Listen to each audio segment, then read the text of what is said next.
Ecclesiastes. Yep, that's what I just wanted to kind of pronounce. Oh, sorry. Let me go back a little bit. So Ecclesiastes is the way you pronounce. Okay, what is this book, Ecclesiastes? It's part of the Old Testament or Bible, read both by Christians and Jews. Maharaj has presented commentary in this biblical book, actually. This is Ecclesiastes. And he has drawn parallels with Srimad Bhagavatam and Bhagavad Gita. Anybody has read this book, Ecclesiastes? Heard about this book? Okay, good. Me neither. So this is the first time through this book, I'm grateful to Maharaj for getting a chance to read about Ecclesiastes. Again, Hebrew scriptures, just these details, again, this is all given in this book. Hebrew scriptures have three divisions: the law or the Torah, and then the prophets and the writings. This book belongs to the writings under Ketuvim, under wisdom books along with Job and Proverbs. So there are three books of wisdom, and that's this one, Ecclesiastes, and then Job and Proverbs. It is an unusual book. Why? Because, again, it is more philosophical. So if you see in Bible, we see prophets. I'm not sure if you guys have read in a Catholic or a Protestant institution, your high schooling or schooling, if you've done, you'd see that there's a lot of hymns or proverbs, poems, or you'll see about prophets, prophecy, and other things. Whereas Ecclesiastes is different. It is about a Hebrew sage who's basically going through his own disagreements, his own perspectives, his own, confusions, anxiety, whatever you may call. So, again, it's a very, very highly philosophical book by a sage. His name is Kohelet. And the book shows as if his agreements, his disagreements, his anxiety, his fear, his statements, I would say, through a narrator, but then Kohelet is the main character here. So, again, the book is Ecclesiastes, the sage is Kohelet. And also it's different from Bible because Maharaj says he wanders through many topics, not very systematic. So, that's another thing.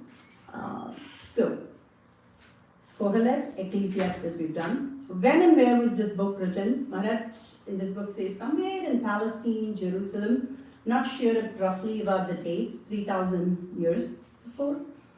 Again, why is this book called strange? We did see why, because it's different from biblical canons. Like, again, it's book of wisdom, it's highly philosophical, and but it does not have any prophets, it doesn't have any hymns, or it doesn't have any of those, the ones that you usually see in biblical scriptures. It's a small book, short book, I should say, and 222 verses. Thank you, sweetie.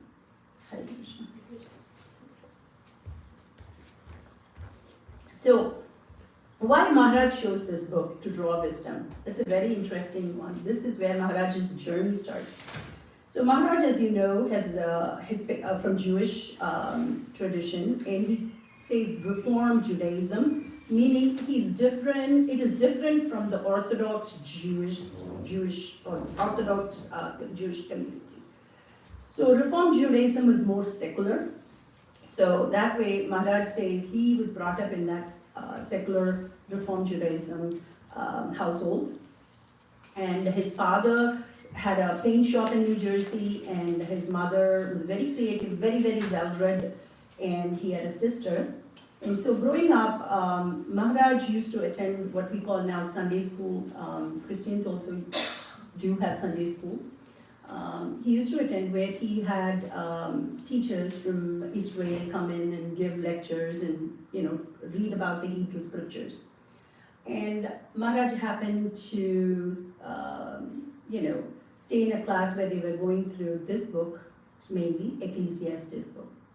So that's when Maharaj Maharaj was drawn into that, because it all started about all is vanity, vanities of all vanities. So everything is vanity here is different usually vanity in English we say, oh, pride, conceit, higher self-esteem, but here it's different.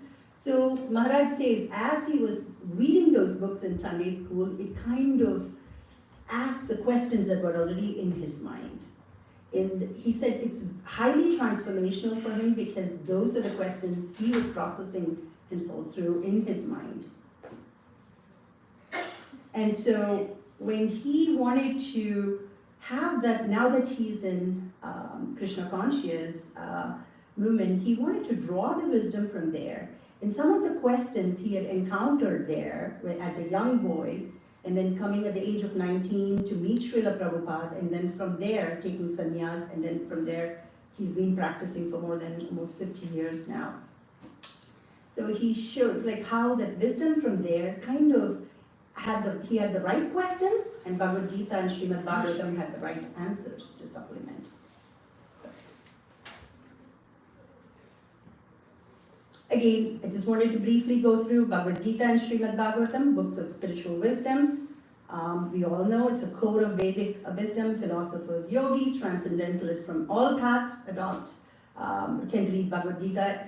Krishna doesn't belong to just one set of people. He's universal, right? Everybody can. You can be a perfect Muslim and take Bhagavad Gita. We have had such people in Cleveland who are practicing Muslims and will read Bhagavad Gita and say, this makes a lot of sense. So Bhagavad Gita is universal. Srimad Bhagavatam, again, it's a little deeper. Maharaj says where Bhagavad Gita leaves off is where Srimad Bhagavatam starts. And the whole Vedic text is like a desire tree, where Srimad Bhagavatam is the ripest fruit, right? In the desire tree. So let's go to the next slide. This is the opening statement. Vanity of all vanities, all is vanity. So when we think of vanity, we say, as I said, deceit, or like, it's pride, high self-esteem, or conceit, I should say. But here, vanity is basically uselessness, emptiness, purposeless. Vapor, like chasing after wind. So it comes from Latin root vanitas, Hebrew hevel, but it means that it's absurd, totally meaningless, and that's the opening statement, and we can say that's the problem statement too. Vanity of vanities, says Kohelet. Vanity of vanities, all is vanity. What profit does a man have from all his labor at which he labors under the sun? One generation passes away and another generation comes, and the earth abides forever. The sun also rises and the sun goes down and hastens to his place where he arises. So he goes on like this. This is the opening first chapter in the book. The key questions here I just listed. What profit does a man have? So here, Kohelet is saying, is kind of, you can see, even though this is 3,000 years before, like how we see Bhagavad Gita is timeless. Like those scriptures can answer some of the questions that we are going through in the current, present state as well. So I felt like as I was reading this book, I felt I was like Kohelet too, to some extent. Like we are all so confused. One thing we like, sometimes we like certain things at certain time of the year. When we are like 20s, what we liked, we don't like it when we are 30s. And then 40s and 50s, totally different perspective. Especially coming to Krishna consciousness, so many things are transformational. What you wanted or what you aspired 10 or 15 years before, you don't want it anymore right now. So I felt like Kohelet was somebody who I can identify with, the confusion, the anxiety, the problems that he had, and sometimes where he says, everything is useless. Yes, yeah. What profit does a man have? Yes, the man works so hard, we all work so hard, we all think that, okay, I save money, I'm going to let my son or daughter go to college, they're going to get married, and then what does it have? The end of it, what am I for? Right? That was where Kohelet's mind is. Of course, we know, coming from Krishna consciousness, we have the perfect answers, but this is Kohelet's, think of it from Kohelet's point of view. He's so confused. Under the sun, what he says is, you can have everything under the sun, pretty much. The money, the wealth, the women, the gold, the silver, whatever, platinum, diamonds, everything. What does it mean to you? At the end of the day, go into the dust, right? So that's what he says, like, under the sun, everything is available, you work hard, you do everything, but at the end of the day, it's meaningless, it's useless, it's like vapor, he says. Generation after generation. What he means is, last time the same things were present before you, the same things are present while you're living. After you're gone, the same things are going to continue to be present. So generations after generations, people come, people go, the same things happen again and again and again. Nothing is new. Sun is going to rise in the east, sun is going to set in the west. And then the sun is going to hasten back again to east, going to set. It's as if nothing has changed. Like, so that's what he says. Generation after generation, people come, things are going to be the same. Nothing is new. All things are weary, he says, meaning everything sometimes bogs you down. The burden of carrying an everyday. I know I'm starting with a very pessimistic, and I know it's gloomy outside as well, but that's how Kohelet is. As you go into the book, you think, geez, this guy is so pessimistic. But Maharaj's beautiful way of drawing that and then answering the question. So that's kind of a complete circle, if you may think. So he says everything is weary, everything is so, in despair, totally. And nothing is new. Yeah, nothing is new. No remembrance, he says, meaning so much of hard work, so much of toil you put in.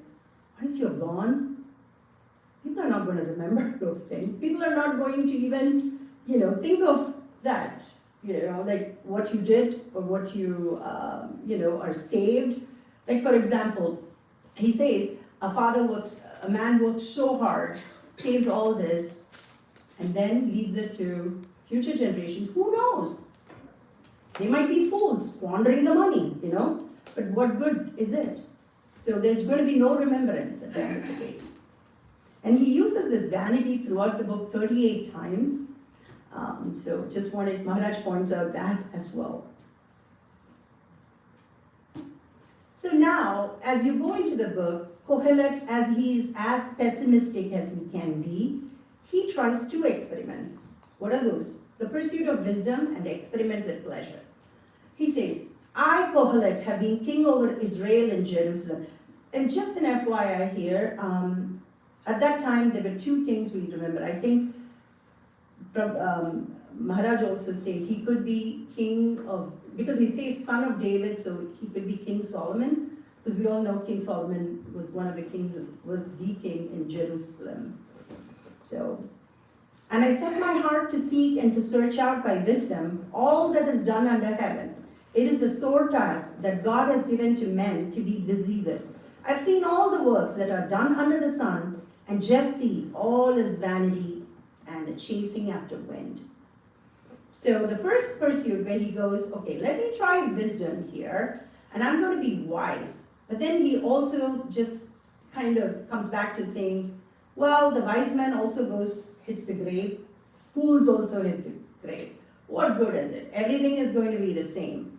And then he's also saying it's a sore task, like as if God has given these things to men, and God has said, okay, you need to work on these things. But he still says it kind of makes you weary with the whole burden of going day in and day out, doing all of these things under the sun. It's all vanity again. It's chasing the wind.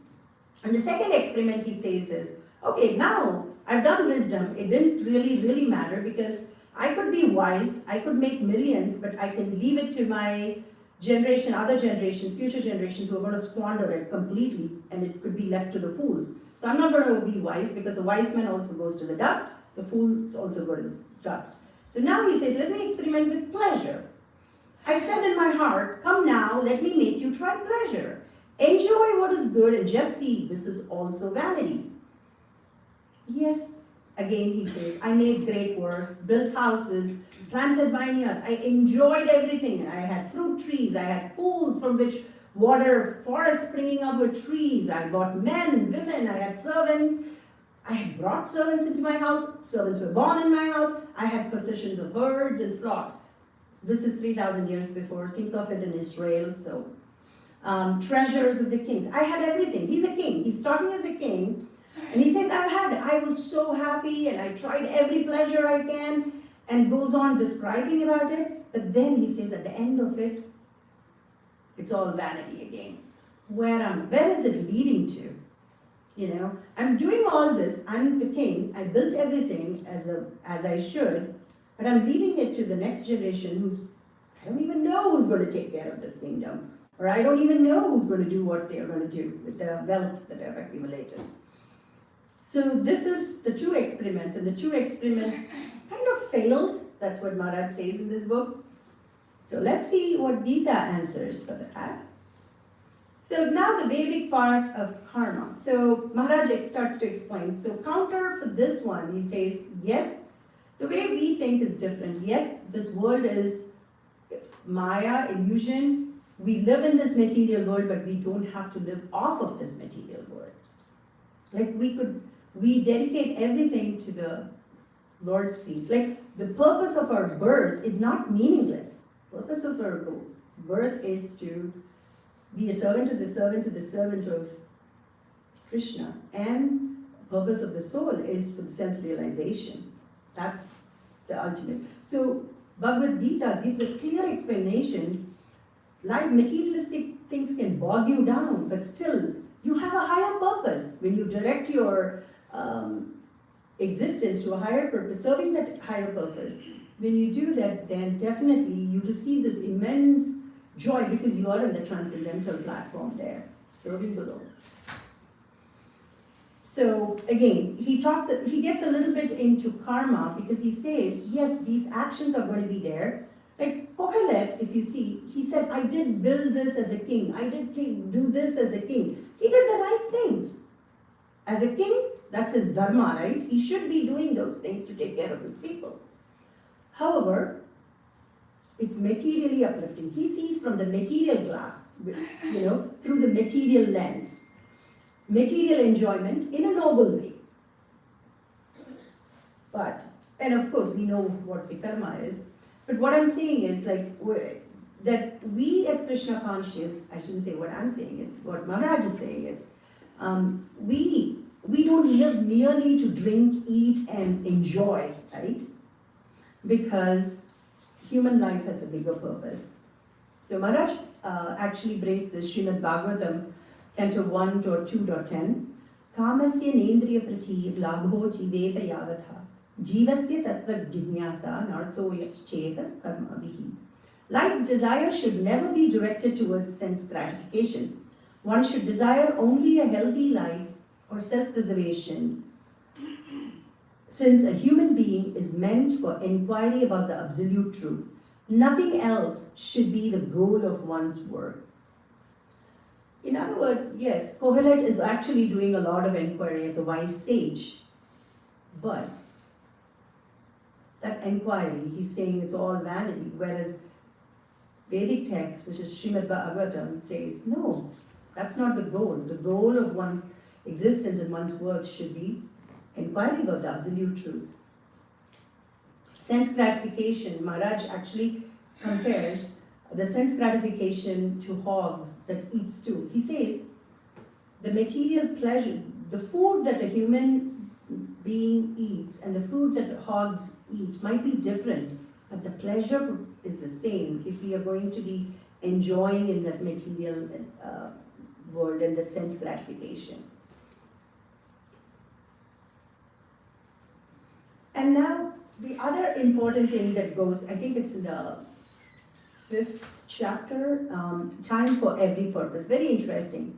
Kohelet says, to everything there is a season, a time to every purpose under heaven, a time to be born, a time to die, a time to plant and a time to pluck what is planted, a time to kill and time to heal, time to break down and a time to build up, time to weep, time to laugh, time to mourn and a time to dance, time to love and a time to hate, time for war and a time for peace. I know it's really timely because we're going through this war right now. Why is there time at all? And here, Maharaj brings a unique way of looking time, especially to what this particular paragraph relates to. Time, something is meant to happen. Like, say, example, we feel that, we have to get up in the morning, we have to get ready, we go to school, we go to work. These occasions will not occur where if everything is silent, unceasing, that all-powerful force, it controls and the events unfold. Like for example, can we prevent us getting old? No, it just goes on. Whether we like it or not, we grow up and there's going to be a day where even the strongest man is going to be bent down, like totally weak, because we are all going to grow old, right? So that's what Maharaj says here. This time is so powerful, and that's why he says, why is there time at all? It's here because it will always be there. Before we were, it was there, and after we are gone, it'll still be there. The time is that powerful force, whether we like it or not, moves us. That unceasing, one. And the other thing Maharaj says is, no matter how big scientist or a philosopher, you are, or a CEO or anybody, everybody must stand within the limits of time.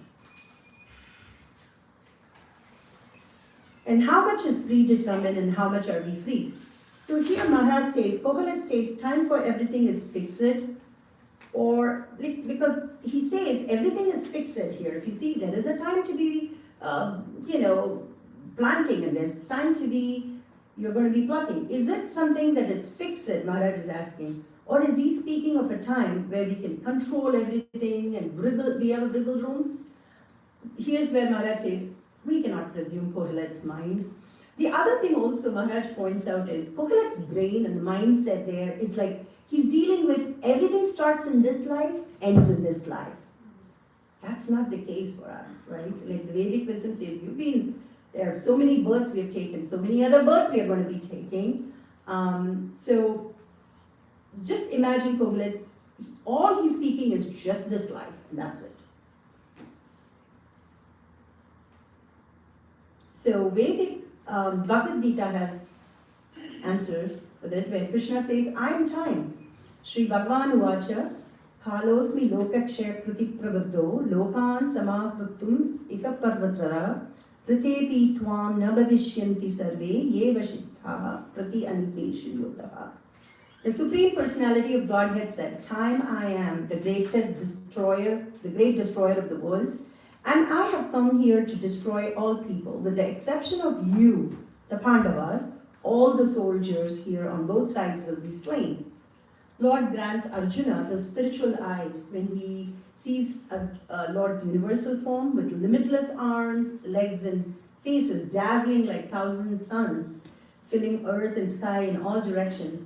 So where Arjuna sees, all living beings, wave upon wave, rushing to destruction, and Arjuna gets a little, intimidated. Oh my God, he gets scared. He starts to, shiver, kind of, oh my God, I'm scared, what is this? He's asking to Lord Shri Krishna, and the dreadful form says, I am time. So the Lord here says to Arjuna that, Arjuna, even if you did not fight, everyone will be destroyed, for that is the divine order, right? That's the divine plan. So if Arjuna stopped fighting, they would die another way. So death could not be checked, even if we did not fight. So time is destruction, and all manifestations are to be vanquished here. But however, even from Kohelet's previous verse, he always thinks that he's the doer, I, but which the soul, we say a soul that's bewildered by false ego is the one that thinks I'm the doer. So Maharaj says, yes, he says there is a time, but he's putting time as a fixed one. But we know time is Krishna, and so we think that, we feel that we place our life in harmony with God's law, that is a divine order. And the other thing Maharaj also points out in his book is the Hebrew sages place great emphasis in understanding the suitable times for what we do. But again, think about it. Are we sure of what those times may be? Like, can we predict what's going to happen in the next 2 minutes, 3 minutes, or even predict what's going to happen in an hour? Nobody knows, right? Things It's all in a divine order, so we don't know. But Maharaj brings it, says that Hebrew sages are thinking through this in the form of where the times are, you have a suitable time to do these things, you have a not suitable time to not do those things. So that's pretty much where he explains with that particular Kohelet. So what Maharaj does is chapter by chapter, he goes through what Kohelet says, and then he counters the answers with Srimad Bhagavatam and Bhagavad Gita. He says this is not a comparative study, this is more drawing the parallels, but again, there are certain aspects, he says, we might agree with Ecclesiastes' book, but there are going to be certain times we might not. Yes, we agree this material life is an illusion, but we know what our purpose. It's not that our life is meaningless.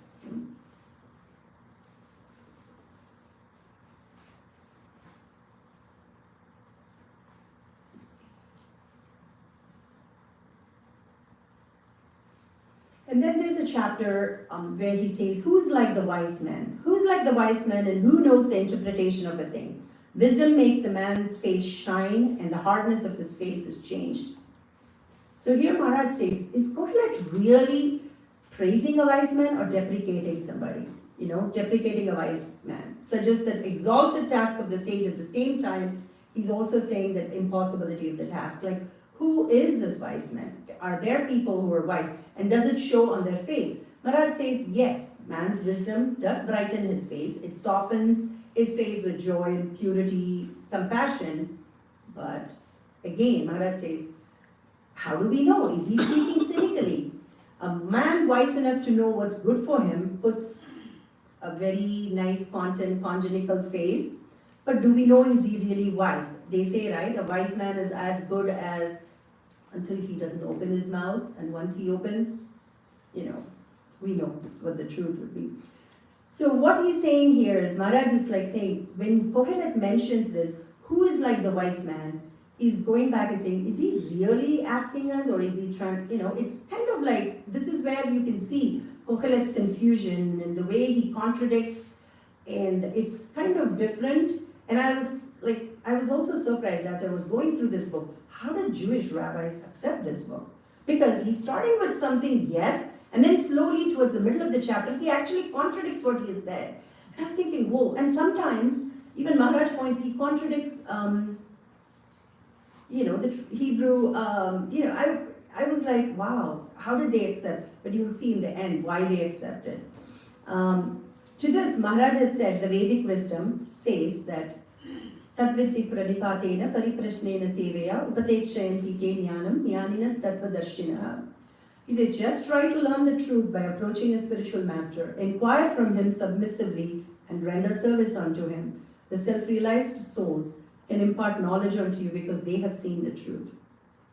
So Maharaj says, one who has attained perfection by being connected with the Supreme enjoys the knowledge within himself, and in due course of time, he's a wise man. So we know from our Vedic texts, we know what a wise man is. It's not about in your face, it's not about how you dress. You can be a king and still be a fool. We know that. Wise man always is in pursuit of the spiritual realization, and as he enjoys in the transcendental bliss, he slowly starts to connect with that Supreme Being who has every knowledge is within that Supreme Being, and so in due course of time, he becomes wise man. So the interpretation for this, Maharaj has given it so well. And then he goes into the last final points where he talks about remember your Creator and why. Remember your Creator in the days of your youth before evil days come and the years draw, when you will say, I have no pleasure in them before the sun and the light and the moon and the stars grow dark and clouds return after the rain. In the day when the keepers of the house tremble and the strong men are bent. We know definitely he's talking about old age. So, Maharaj says, why does he call Creator instead of God? Maybe because the whole point of Kohelet is to have that graveness, right? The despair, that sense of pessimistic view of the world. Probably he wants to call Creator, and He says, why should you remember in the youth? But Maharaj says, doesn't give a really good ending, like in the sense, he doesn't give why. Because when you say, oh, you need to remember something in your youth and your old age, you need to remember Creator, but then why? Why should I remember about my Creator? Why? What is the benefit of remembering my Creator? He doesn't give that. Kohelet doesn't say that, has no reason. So that's one of the things that there's a question, but there's no logic to answer that. And then he also goes in detail. If everyone goes to Sheol in Hebrew, where there is no life, no punishment, no reward, but only an inert semblance of existence, why should I even remember about the Creator? Everyone goes to one place, all are from the dust and all turn to dust again. Does it really matter? Is one of the questions. Like Maharaj ponders, like, now, why do I have to, like as a young boy, studying all this, going through these questions in his mind, definitely I can see why Maharaj is not satisfied, because usually my own son says, why? Why is the question, right? We say to our kids, oh, do this, why? They expect that. And we can't say, oh, father says so, mother says so, do it. No, those days are gone. We need to give logic to kind of substantiate our statement, right? I know many of them are laughing. I'm sure that must have gone in your household too, right? Why should we do this? What is the reasoning behind this? So that's one thing Maharaj says. Yes, remember your Creator. He said the right words. Kohelet said, remember your Creator when you're young, when you're old, because when you're young, you start remembering, because you never know at the time of death, or when you get old, you won't be in your form. You won't even be able to think, because you see a lot of these days, you see people having Alzheimer's and other things. Who knows? But Kohelet leaves it empty and dry. But our Vedic wisdom has an answer for that, which is Antakale cha mameva smaran muktva kalevaram yaprayati samadbhavam yati nastyatra samshayaha. And whoever at the end of his life quits his body, remembering me alone, at once attains my nature. Of this there is no doubt. This is great, right? We know, we have an answer. Why should I remember why should I remember Krishna? Why should I remember Creator? Because he says, he guarantees, there is no doubt you will attain me, my nature. We are all part and parcel of Krishna, we know that. So Krishna is all beautiful, all transcendental, all knowledgeable. So imagine, we do have that, quality. And so if we have a more substantial kind of answer to Kohelet's question. I was thinking, if I were Kohelet and I say, why? And if this answer was given to me, will I be happy? I was just thinking, my immaturity, my ignorance. Maharaj has already lined it up, but I was thinking, I was processing in my mind, and I was thinking how this book has eloquently said that, hey, these are the things that are faced by everyone, but you need to rise above the material qualities. You need to meditate on that supreme transcendental being, which is the Lord.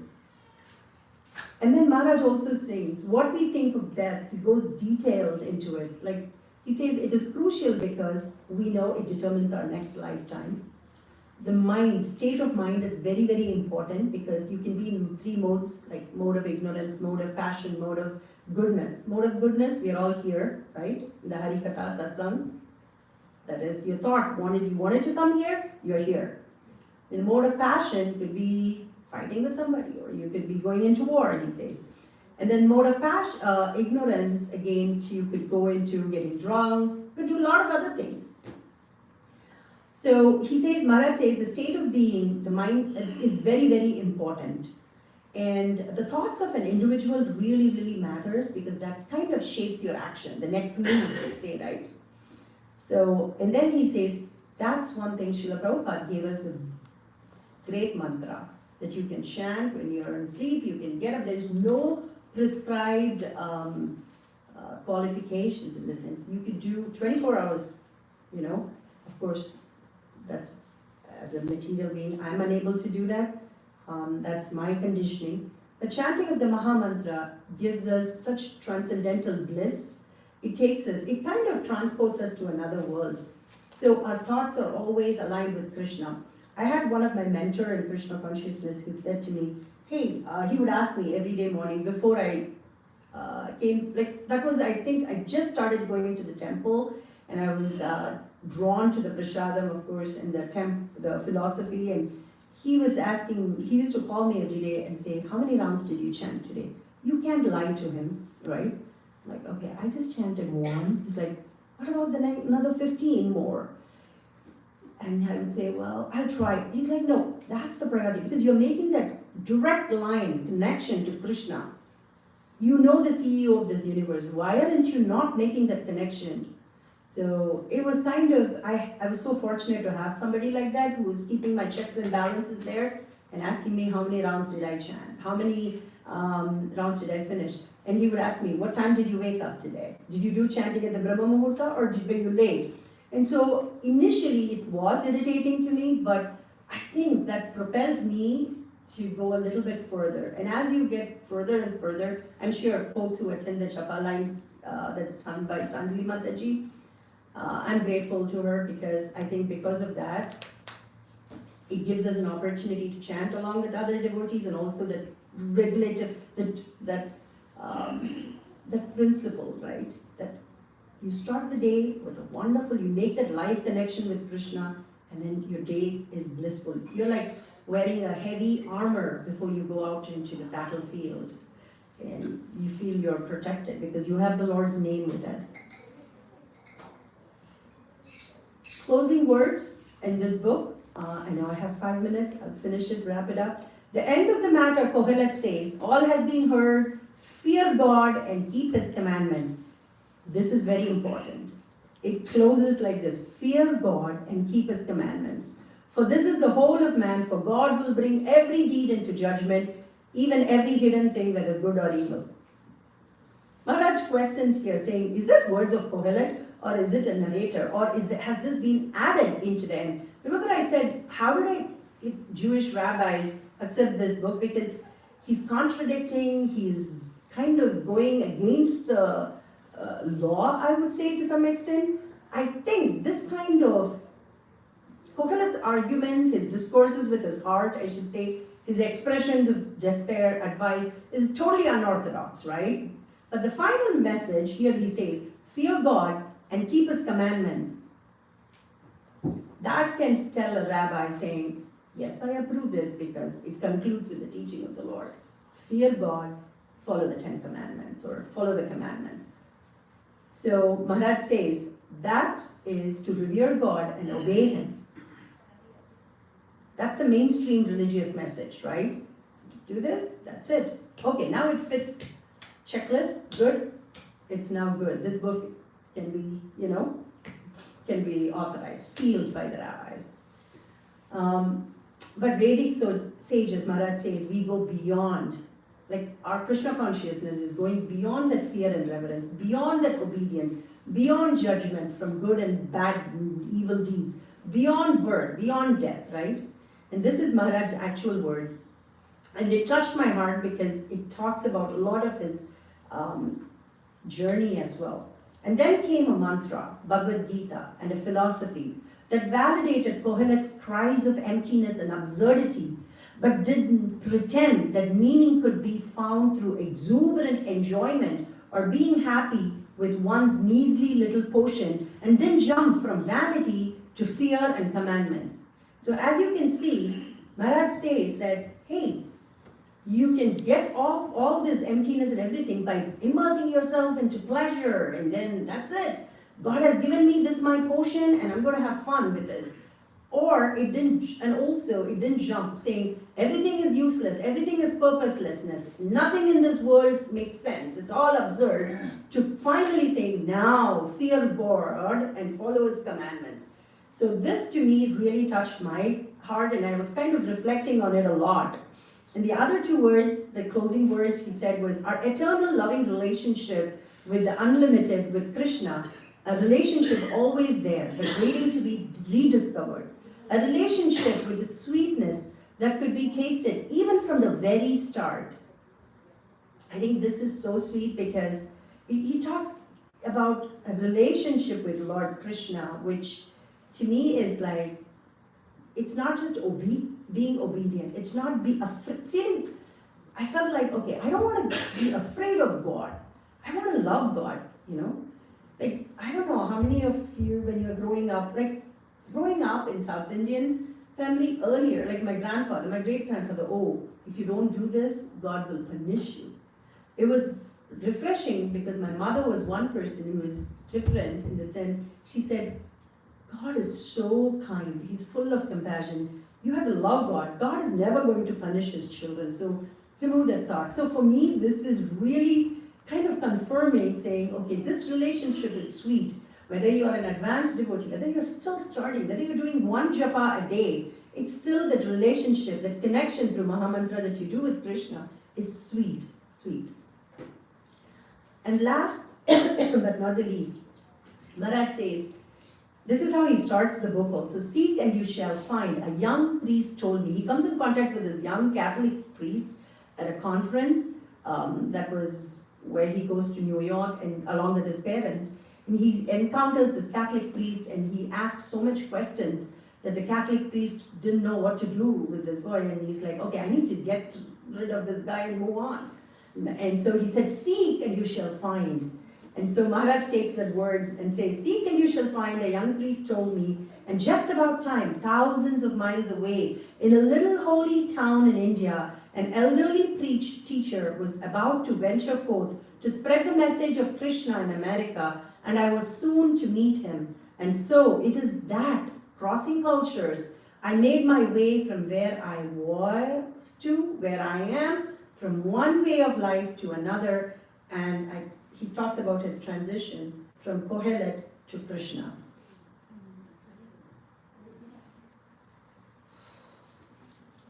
Hari Bol. Thank you so much. And again, this book is heavy. It's a literary one. Please read it.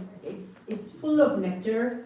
And the more I read this book, my appreciation for Maharaj is amazing, like it grew. I really have some questions, so you can see those ugly sticky notes here on the book, because I really want to ask him some of the things that I felt that I needed some more explanation, because the brain is small here. But I cannot do justice in 45 minutes, but this is just my humble presentation. So please forgive me if I have made any mistakes, consciously or unconsciously. Yes, Mataji. Thank you so much for explaining, because that book is always in my list to read, but I'm so scared to read them. I read a couple of pages, it didn't make any sense to me. So thank you for just for explaining the whole book in nutshell. Now I got some idea and I can start reading that. That's been lying there for ages. It is beautiful, Mataji. In fact, one verse here, if you don't mind, like he says here, it's beautiful. Maharaj has poured his heart, and he says, if I may, he says, I can be fine in a brothel, but dangerous in a library. It's bad for me to be in the library, because he says it can wear him out, because he loves books, and so many interviews on YouTube about this book in around 2016, 17. Maharaj has Maharaj has answered so many wonderful questions about this book. First I had a question, why vanity, that you explained. Why he says that vanity of karma? I didn't understand. We used to have a vanity case for makeup and everything. So yes. I was thinking, what is the connection between these two, Yes, because Maharaj talks actually about that, because he says, as usual, when you see him talk about vanity, you remember those cute little vanity women, where women sit, look at the mirror, dress themselves up. He talks about that, but vanity here is totally different. It talks about the uselessness, the waste, the meaninglessness, the purposelessness. So what he says is vanity, karma, because karma is a heavy, heavy subject, he says. And here you're talking about that life has no meaning, it's worthless. But then karma, we're all forced to do what nobody can escape karma. Like there was a question asked to Maharaj, can I stop karma right now, from now onwards? Can I just not do anything, consciously do everything, and he says even then you still accumulate karma. And he says it's so complicated. Krishna.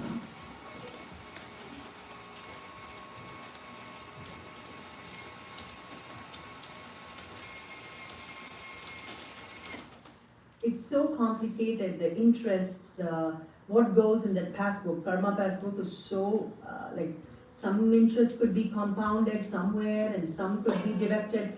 So what he's saying is, here's the meaninglessness, but here's also a meaning through Vedic text which says karma, which is act of doing meaningful work, which is again, act for surrendering yourself to the Supreme. That is definitely going to relieve you from, karma, because devotional service is the only way to wipe your karma off, right? So here's meaninglessness, but here's also a way to get out of that meaninglessness into a more meaningful way, which is devotional service. But you are saying, in that book, you are saying every time that person gets in despair and this material world is of no use, and is Maharaj inclined to atheism or impersonalism there? No, because Kohelet is not it could be also Mataji, but what he's saying is, so when Maharaj was, I think 12 or 13, he started reading Ecclesiastes. And then he started having these questions and he said, okay, everything is meaningless. He looked at it and he was like, okay, what is the use in going to school? What is the use in, sitting in a football game and cheering? What good is it? And then he says, by chance, I happened to go to meet Srila Prabhupada, devotees actually. And then from there, I started getting drawn to that mantra. He said it was not like a forced, like somebody forcing you to chant suddenly. It was an automatic one. It is like, it's never forced. And he felt that that kind of vibration and everything made him feel good. And all the answers to all his questions were kind of, all the questions he had in his mind, and all the answers were given by Srila Prabhupada and also through the scriptures. So he felt that he was saying, yes, I had these questions of despair, the pessimism, but I also have an answer, and this is something joyful. And he says, you don't have to think that this life is all bad, this is despair. Devotional service could be done joyfully. When you do surrender to the Lord, when you chant His name, when you talk about Him, it's done in a joyful way. So, does it, I know it. I'll read it now. Yes, that's the best way. Yes, Mataji. I may be mistaken, but my understanding is that like vanity is like not truly understanding the soul. Because, that's why all the questions, that's why, so does vanity mean soul? No, because if you see, none of these Abrahamic, I was talking to Madan Gopal Prabhu yesterday, Abrahamic traditions, if you see, they never ask you, they don't start with who am I? Whereas Bhagavad Gita starts with who am I first? Am I this body? Am I this? So Abrahamic traditions, they don't even talk about it. He says, I, Kohelet. That's why he was so confused, because they never addressed the soul. Yes, because they don't know, they think this, that's why I said, if you see, Maharaj has said several times, like Kohelet is always viewing this as one life, that's it, which is typical of Abrahamic traditions. And also, they don't ask who am I first. They always identify themselves as this body. So that's probably why he says everything is vanity, vanity, vanity. Versus, we have a soul's, for us, soul has a natural constitution, which is serving the Lord. That's what we mentioned in the class earlier, that when the body dies, for the everything dies. Yes. And That's why Catholics also say, right? To the dust, in the dust we go. Yeah. So, yeah. For them, it's all about one life, that's it. Any questions? Sorry, it's 5 minutes late.